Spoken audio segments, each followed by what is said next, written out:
How to create a Shakepay account. So if you want to create a Shakepay account, then first of all open up a browser, any browser which you are comfortable with. I'm here with Google Chrome browser, and now on the search bar you have to search for Shakepay.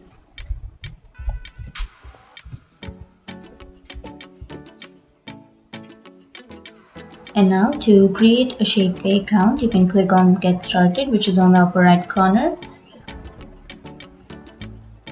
And after that, here on the first blank, you have to create a username.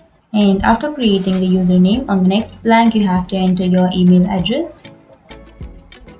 And after entering your email address, on the next blank, you have to create a password. So make sure you create a strong password. And after creating your password, scroll down and you have to choose your account type. Like if you want your account to be personal, then you have to click here, or if you want a business account, then you can click on business. And after choosing your account type, you have to click here so that you agree to the terms and conditions and the privacy policy. And after entering all of your information, you can click on sign up. And now you have to verify, and after verifying, you have to click on verify, which is on the bottom right corner.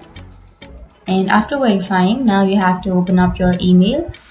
And after opening your email, you will have this mail which was sent by Shakepay. You have to simply click on verify. Now to confirm your email, you have to click on confirm. And that's it. That's how you verify your email. And that's it. That's how you create your Shakepay account. And if you have any questions, feel free to comment below. Thanks for watching.